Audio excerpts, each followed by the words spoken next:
السلام علیکم ورحمۃ اللہ وبرکاتہ۔ کل میں نے آپ حضرات سے عرض کیا تھا کہ ہم اس خاص موضوع پر ایک مذاکرہ کریں گے۔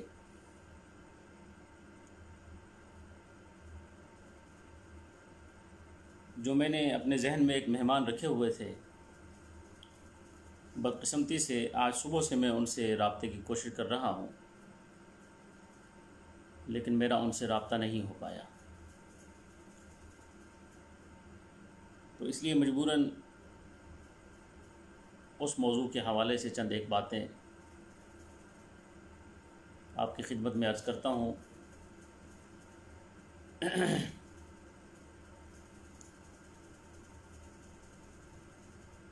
ہمارے معاشرے کے اندر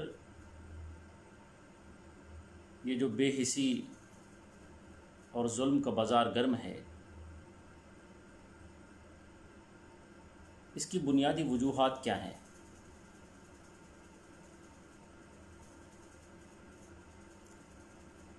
دن بدن ہمارا معاشرہ زوال پذیر کیوں ہو رہا ہے؟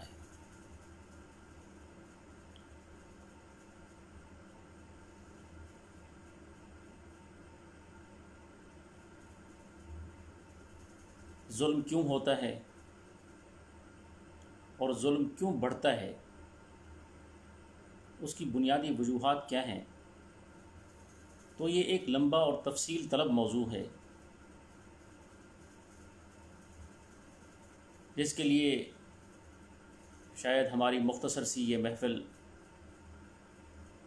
ان اسباب کا پورا احاطہ نہ کر سکے کہ یہ ظلم کیوں ہوتا ہے اور ظلم کیوں بڑھتا ہے، لیکن چند بنیادی جو وجوہات ہیں جو ہمیں قرآن و حدیث کے مطالعے سے ملتی ہیں، انہی پر بھی اگر ہم پوری توجہ کے ساتھ غور کر لیں تو پھر بات واضح ہو جاتی ہے کہ یہ ظلم کیوں ہوتا ہے اور ظلم کیوں بڑھتا ہے۔ قرآن پاک کی ایک آیت ہے، وَمَا هَذِهِ الْحَيَاةُ الدُّنْيَا إِلَّا لَهْوٌ وَلَعِبٌ۔ یہ دنیا کی زندگی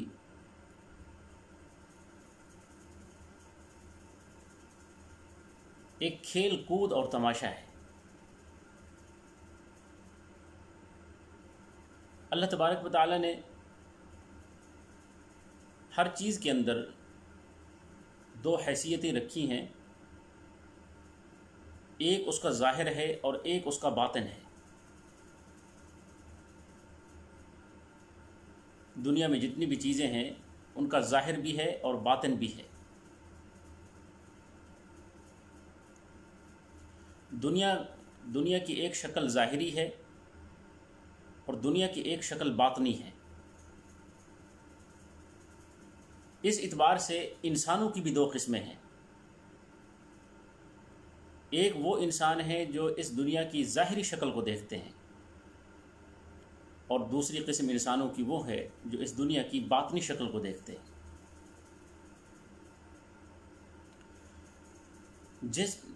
جن انسانوں کی نظر دنیا کے ظاہر پر ہوتی ہے، وہ پھر اس دنیا کو کھیل کود اور تماشا سمجھتے ہیں۔ یا یوں سمجھیے کہ زندگی کا مقصد صرف دنیا ہے،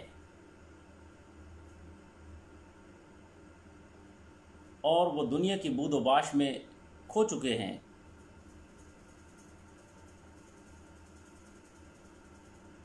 ان کی زندگی کا دائرہ صرف دنیا تک محدود ہے۔ پھر ان کے دو کردار ہیں اس دنیا میں، یا وہ تماشا گر ہوتے ہیں یا وہ تماش بین ہوتے ہیں۔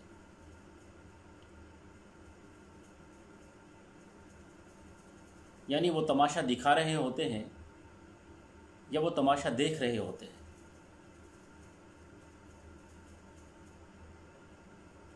بہت پہلے میں نے ایک انگریز مفکر کی ایک آرٹیکل پڑھا جس میں اس نے لکھا کہ تاریخ انسانی کے مطالعے سے یہ پتہ چلتا ہے کہ اس وقت انسانیت پر 4 دور گزرے ہیں اور ہم چوتھے دور میں ہیں۔ وہ لکھتا ہے کہ انسانیت کا پہلا دور، جسے ہم پتھروں کا دور کہتے ہیں، یہ وہ دور تھا کہ جب انسان قافلوں کی شکل میں پورے روئے زمین پر مارا مارا پھرتا تھا، اور جہاں کہیں اسے کھانے پینے کی چیزیں ملتی چند دن کے لیے وہاں قیام کرتا، پھر وہ اپنا سفر اور اپنا سامان وہاں سے لپیٹ کر ایک نئے سفر کے لیے نکل پڑتا، نئی زمین، نئی جگہ، یوں وہ انسان پوری دنیا میں مارا مارا پھرتا رہا۔ یہ ابتدائی دور تھا جسے ہم پتھروں کا دور کہتے ہیں۔ پھر ایک انسان پر ایک دوسرا دور آیا جسے ہم زراعت کا دور کہتے ہیں، یعنی یہ وہ دور تھا کہ جب انسان کو جگہ جگہ مارا مارا پھرنے کی ضرورت نہ پڑی، جہاں اس نے ڈیرا لگایا، زمین کو زرخیز کیا اور اپنے لیے اپنے کھانے پینے کا سامان وہاں سے پیدا کیا۔ یہ انسان کا دوسرا دور تھا جسے ہم زراعت کا دور کہہ سکتے ہیں، یعنی جس دور میں انسان نے اپنے کھانے پینے کے لیے، کھانے پینے کا جو سامان ہے اس نے خود پیدا کرنے کا فن سیکھ لیا، کاشتکاری کا فن سیکھ لیا۔ یہ انسانیت پر یہ دوسرا دور تھا۔ اس کے بعد انسان پر ایک تیسرا دور آیا جسے ہم مشینی دور کہتے ہیں، ایک صنعتی انقلاب جس میں کارخانے وجود میں آئے، یہ مشینیں بنی۔ یہ وہ دور تھا کہ جب یہ مشینیں بن گئیں تو پہلی دفعہ ان بنانے والوں کو ان مشینوں کو چلانے کے لیے مزدور چاہیے تھے، افراد چاہیے تھے تاکہ ان کے کارخانے چلیں، ان کی یہ مشینیں چلیں۔ یہ انسانیت کا تیسرا دور جسے ہم صنعتی دور کہتے ہیں، تو اس میں سب سے پہلے ایک تعلیمی نظام متعارف ہوا جس کا بنیادی مقصد یہ تھا کہ انسان کو وہ فن سکھائے جائیں جن سے ہماری یہ صنعتیں چلیں، ہمارے کارخانے آباد ہوں۔ یہ انسانیت پر یہ تیسرا دور تھا کہ جہاں مشینیں بنی اور مشینوں کو چلانے کے لیے مزدور، پھر ان مزدوروں کو مشینوں کو چلانے کے لیے فنون سکھائے گئے۔ اس دور میں انسانوں کے اندر ایک بیماری وجود میں آئی جسے ہم ڈپریشن کہتے ہیں، کہ سارا دن مشینوں کے ساتھ کام کرنے کے بعد انسانوں کے اندر ایک ڈپریشن جیسی کیفیت سامنے آنا شروع ہو گئی۔ تو اس وقت ماہرین نے ان کو انٹرٹین کرنے کے لیے ایک تھیٹر اور سٹیج کا تصور پیش کیا تاکہ ان کے ذہن کو تھوڑی دیر کے لیے انٹرٹین کیا جائے، تاکہ یہ اپنی اس ڈپریشن بھری لائف سے نکلیں۔ تو بڑے بڑے شہروں میں سٹیج لگائے گئے جس میں چند لوگ اپنے فن کا مظاہرہ کرتے، لوگوں کو اپنے فن سے ہنساتے تھے۔ وہ گھنٹہ بھر کی وہ محفل انسان کی سارے دن کی تھکاوٹ کو دور کر دیتی تھی۔ اس میں وہ ہنستے تھے اور ماہرین فنکار اپنے فن کا مظاہرہ کرتے تھے۔ یہ انٹرٹین کی یہ تصور اس دور میں پھر اس کی ضرورت ہوئی، تو پھر یہ انٹرٹین کے لیے سٹیج شو بنائے گئے۔ پھر اس کے بعد ایک چوتھا دور آیا جس چوتھے دور میں ہم سب شامل ہیں۔ جس میں ہم زندگی گزار رہے ہیں۔ یہ چوتھا دور کیا ہے کہ وہ سٹیج وہ تھیٹر چار دیواری میں تک محدود نہ رہے، وہ عمارت تک محدود نہ رہے، اب وہ تھیٹر، اب وہ سٹیج پوری دنیا بن گئی، اور اس میں جو کردار ہیں وہ بھی مخصوص افراد نہ رہے، وہ کردار دنیا کا ہر فرد ان کرداروں میں ڈھل گیا، یعنی وہ تماشا گر بن گئے یا وہ تماش بین بن گئے۔ پوری دنیا سٹیج اور ماہرین فن اپنے فنون کا مظاہرہ کر رہے ہیں، اپنے فن سے وہ رولا بھی رہے ہیں، اپنے فن سے وہ ہنسا بھی رہے ہیں، اور تماش بین بھی ان کے فن سے خوب محظوظ ہو رہے ہیں۔ پوری دنیا اب ایک سٹیج بن چکی ہے۔ یہی دو کردار ہیں، یا تماشا گر ہیں یا تماش بین ہیں۔ اب وہ فلم اور ڈرامہ چند گھنٹوں تک محدود نہیں رہا، بلکہ اس نے اب پوری زندگی کو گھیرے میں لے لیا ہے۔ اب انسان کی پوری زندگی ایک فلم کی طرح، ایک ڈرامے کی طرح چلتی ہے، جس میں لوگ ہنستے بھی ہیں، جس میں لوگ اس کے کردار کو دیکھ کر روتے بھی ہیں، لیکن یہ سب وقتی ہوتا ہے۔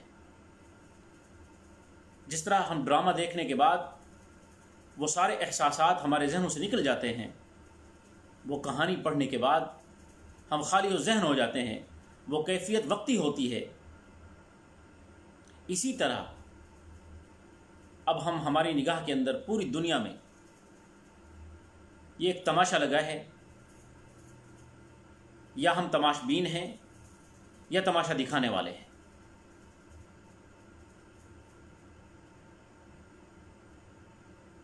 اور اس کی وجہ یہی ہے کہ یہ نفسیات تب پیدا ہوتی ہیں جب انسان اس دنیا کو، اس دنیا کے زہر میں وہ کھو جائے اور اس دنیا کو اپنی حقیقی زندگی سمجھ لے۔ وما هذه الحیات الدنیا الا لہو ولعب،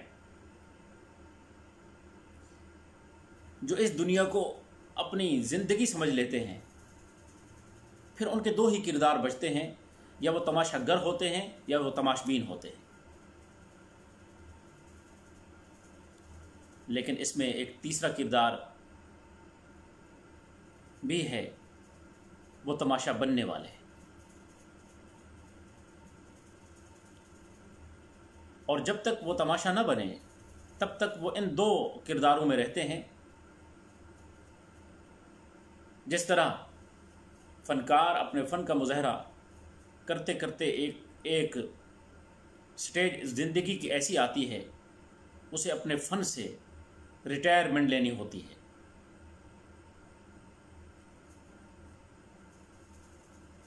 وہ اپنے فن سے پھر ریٹائر ہو جاتا ہے، وہ سیدھا تماشا گر سے تماش بینوں میں شامل ہو جاتا ہے۔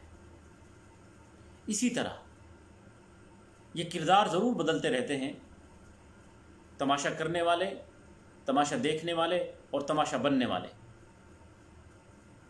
اور تماشا بننے والے وہ مظلوم طبقہ ہے،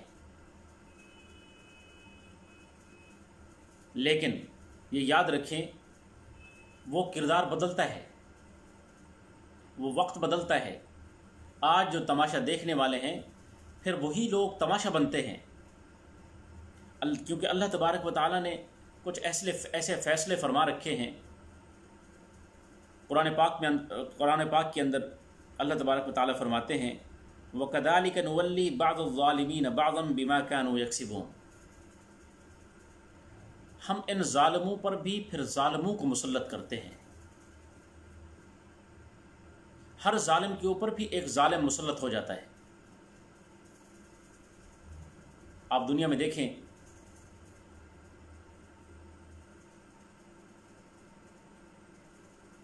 ہر ظالم کے اوپر ایک ظالم مسلط ہے۔ اگر وہ چھپکلی اس پتنگے کے پیچھے دوڑ رہی ہے، پھر اس چھپکلی کے پیچھے بھی بلی بلی پڑی ہوئی ہے، اور اگر وہ بلی چھپکلی کے پیچھے ہے تو پھر اس بلی کے پیچھے بھی کتا ہے.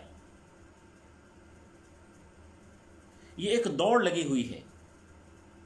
ہر ظالم کے اوپر اللہ تعالیٰ ظالم مسلط کرتے ہیں. یہ اللہ کا قاعدہ اور قانون ہے.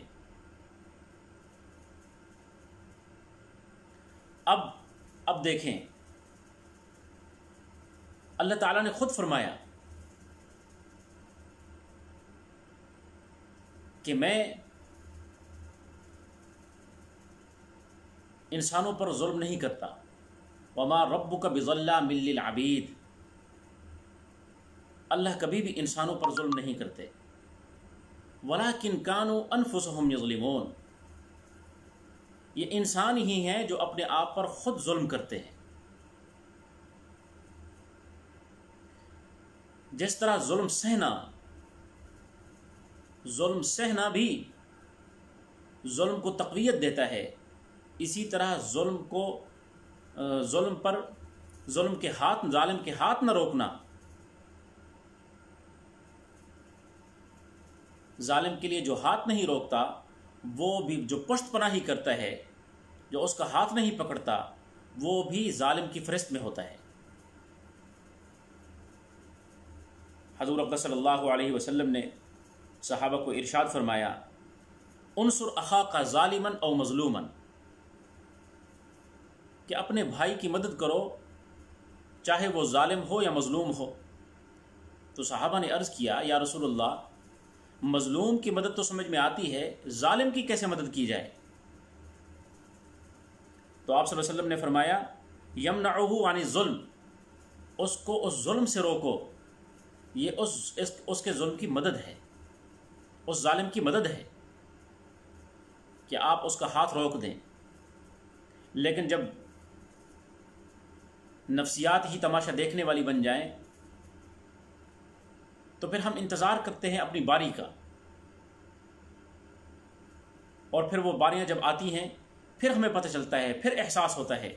اس سے پہلے تک ہم تماش بین بنے پھرتے ہیں. اور یہ یاد رکھیں، اللہ تبارک و تعالیٰ کا قاعدہ اور قانون ہے کہ اللہ مظلوم کی مدد فرماتے ہیں.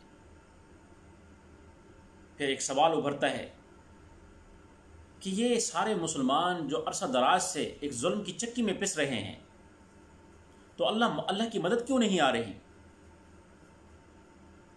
یہ ایک سوال ذہن میں ابھرتا ہے، ہر حلقے میں ابھرتا ہے. ملحدین بھی یہ اعتراض اسلام پر کرتے ہیں کہ کیا وجہ ہے کہ اللہ پھر مظلوموں کی مدد کیوں نہیں کرتا. تو یاد رکھیں، قرآن و حدیث کے مطالعے سے جو ہمیں بات سامنے آتی ہے، ظلم کی جو حقیقی تشریح ہے، جو کتاب سنت سے ہمیں ملتی ہے، یہ باب بڑا طویل ہے. اللہ نے جو ہمیں نعمتیں دی ہیں، ان نعمتوں کا غلط استعمال بھی ظلم ہے. یہ وہ ظلم ہے جو انسان اپنے آپ پر کرتا ہے. اور اسی طرح حقوق اللہ میں، حقوق العباد کے اندر کمی اور کوتاہی کرنا، یہ بھی ظلم میں شمار ہوتا ہے. کسی کا حق مارنا یہ ظلم میں شمار ہوتا ہے. کسی کے ساتھ بدخواہی کرنا یہ ظلم میں شمار ہوتا ہے. اور یہ ظلموں کی فہرست اتنی طویل ہے، اگر ہر انسان اپنے گریبان میں جھانک کر دیکھے تو اس وقت ہر انسان ظالم ہے. جب یہ کیفیت ہو، حقیقت میں جو مظلوم نظر آتا ہے وہ بھی ظالم ہو، تو پھر اللہ کی مدد اور نصرت نہیں آ سکتی. یا تو ہم اپنے آپ کو مظلوم کی جو فہرست میں ڈالے ہوئے ہیں، ہم دیکھیں کیا واقعی ہم مظلوم ہیں؟ تو ہم مظلوم نہیں ہیں، ہم بے حس ہیں. یاد رکھیے، بے حسی اور بے بسی میں فرق ہے. بے بسی اور چیز ہے، بے حسی اور چیز ہے. ہم جس کو بے بسی سمجھتے ہیں وہ در حقیقت بے حسی ہے. ظلم پر آواز نہ اٹھانا، مظلوم کے لیے آواز نہ اٹھانا، یہ ایک سنگین بے حسی ہے، اور اس بے حسی کا ہم سب شکار ہیں،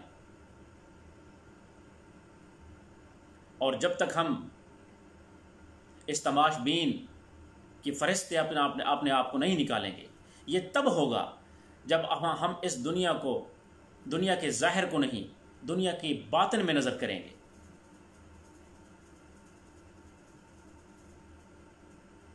ہم پیش منظر نہیں، جب تک ہم پس منظر نہیں دیکھیں گے اس وقت تک ہم ان دو کرداروں سے نہیں نکل سکتے۔ یا ہم تماشا کرنے والے رہیں گے یا تماش بین رہیں گے۔ ہم ان حقائق کو سمجھنا ہوگا، تب جا کے ہم ان فرشتوں سے نکلیں گے۔ اللہ تبارک و تعالی مجھے ان باتوں پر عمل کرنے کی توفیق عطا فرمائے۔ چونکہ میں نے ایک مہمان کو دعوت دی تھی، اور میں ان کا پہلے بھی اس لیے نام نہیں بتانا چاہ رہا تھا کہ آپ سب لوگوں کو ایک میں سرپرائز دوں گا، لیکن بدقسمتی سے میں صبح سے ان کے ساتھ رابطے کی کوشش کرتا رہا اور رابطہ نہیں ہو پایا۔ انشاءاللہ یہ تشنگی باقی ہے۔ وہ ایک صاحب علم شخصیت ہیں اور ماہر تجربہ تجزیہ نگار ہیں۔ میں ان سے رابطے کی کوشش میں ہوں۔ انشاءاللہ جیسے ہی کل پرسوں ان کے ساتھ کوئی اور ٹائم میرا ان کے ساتھ فکس ہوتا ہے تو میں پھر انشاءاللہ آپ کی خدمت میں حاضر ہوں گا۔ ابھی اس موضوع پر گفتگو باقی ہے، جو انشاءاللہ ان کے ساتھ مل کر ہم دوبارہ اس موضوع کو دہرائیں گے کہ اللہ تبارک و تعالیٰ کی مدد ہم پر کیوں نہیں آ رہی، اور ظلم کیا ہوتا ہے اور ظلم کیوں بڑھ رہا ہے۔ اس موضوع پر انشاءاللہ پھر بات چیت کریں گے۔ ابھی میں آپ سے اجازت چاہتا ہوں، تو کہ آپ سے چونکہ کل میں نے ایک پوسٹ کے ذریعے وعدہ کیا تھا کہ میں کل کو ایک لائیو مذاکرہ ہوگا، تو بعض دوست اس کے انتظار میں بھی تھے، تو اس لیے میں نے سمجھا کہ آپ کے ساتھ ہی وہ مذاکرہ کر لیا جائے، بات چیت کر لی جائے۔ میرے ایک دوست الحمدللہ شامل رہتے ہیں، میں لائیو درس دیتا ہوں اس میں بھی شامل رہتے ہیں، اور وہ اپنے کمنٹس بھی کرتے ہیں، میری حوصلہ افزائی کرتے ہیں۔ اللہ تبارک و تعالی بھائی سلیم کو، جو ہمارے چائنا کے ساتھی ہیں، اللہ ان کے علم و عمل میں برکتیں عطا فرمائے اور ان کے رزق میں برکتیں عطا فرمائے۔